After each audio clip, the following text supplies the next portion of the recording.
Hey everybody, I'm going to talk today about my innovation grant called A New Kind of Intelligence. I am Mark Harmon. I am a STEM instructor at Ashland Middle School. I teach various STEM classes, some computer science, some 3D modeling and printing, and then some just general STEM application classes. So my area of focus for this particular grant was improving engagement, authenticity, and relevancy. So as an educator, it's imperative that we keep our students engaged with our content. When content is outdated, students obviously become very quickly disengaged. Additionally, another factor that engages students is authenticity. When learning fails to make a personal connection, it can lead to student disinterest.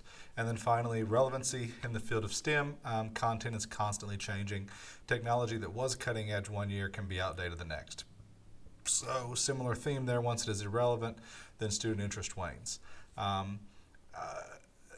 Interest and personal relevancy is a major component to learning something new. So overcoming these in an area in which it's constantly changing, constantly improving, constantly being updated can be difficult at times. So my research question is, will the implementation of emerging technologies increase student engagement in the classroom and help encourage students to explore new potential careers? So next up's my action plan. There were two kind of main areas that I researched while coming up with this action plan. First one is active learning, hands-on, problem-based. Research shows that it increases student engagement. Engagement directly correlates to student achievement. It improves the student's ability to think critically. It increases the retention of the content, helps spark creativity, and fosters real-world problem solving, which this is the class. The whole premise of the class in which I'm applying this is based upon real-world problem solving. Next up, it provides relevancy, provides context for the information. I don't know how many times as a student I used to always ask, or I've heard students ask, when will I ever use this? Well, by making learning relevant, you provide that context. Similar to active learning, it increases student engagement. It helps expose students to potential careers. If it's something that's relevant to their real life, they may find something they're interested in. And then finally, in this case, it shows the future context and application of this learning. The action plan, so students will engage in active learning activities as they learn about and apply technologies in the field of artificial intelligence. This hands-on experience will help students better understand the future implications of and consider a potential career in this emerging field.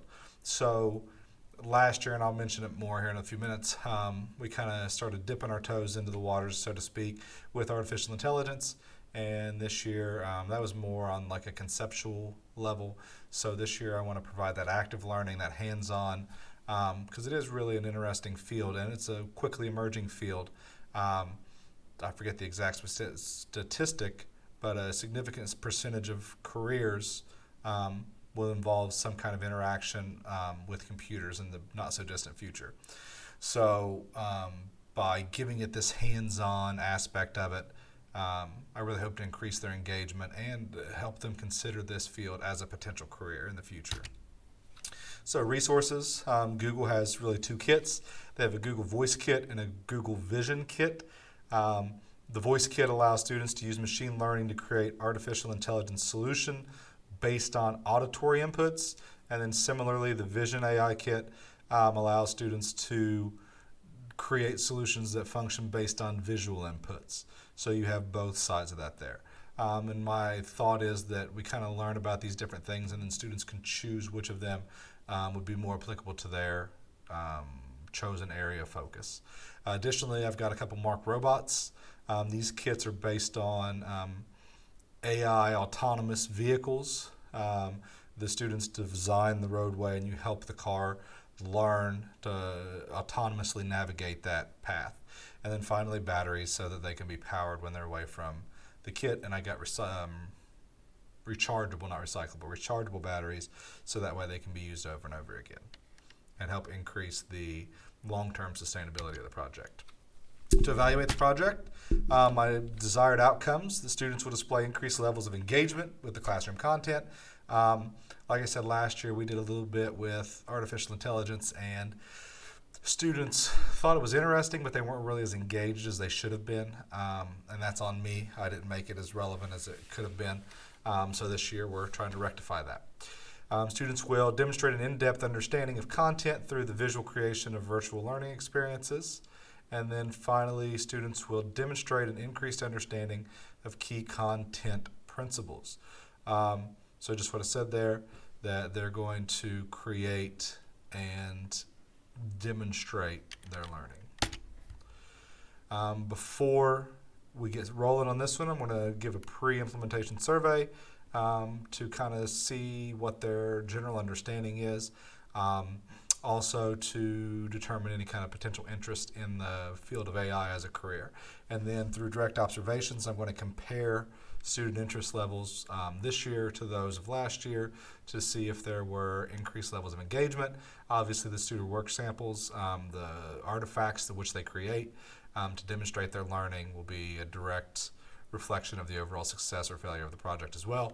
And then finally, I'll give a post-implementation survey to determine if students' understanding or attitudes have changed towards the field of artificial intelligence. Communicating the results. So currently all of the materials have arrived. I've been looking through them. I haven't got them all rolling yet, all set up yet. The students, I've discussed it with them. Currently they're working on another project, but we've discussed upcoming projects and they are excited. And they've thrown out several promising applications of artificial intelligence. So I'm excited about that. And then as the project goes on, I will continue taking photos and sharing them out on the Holler.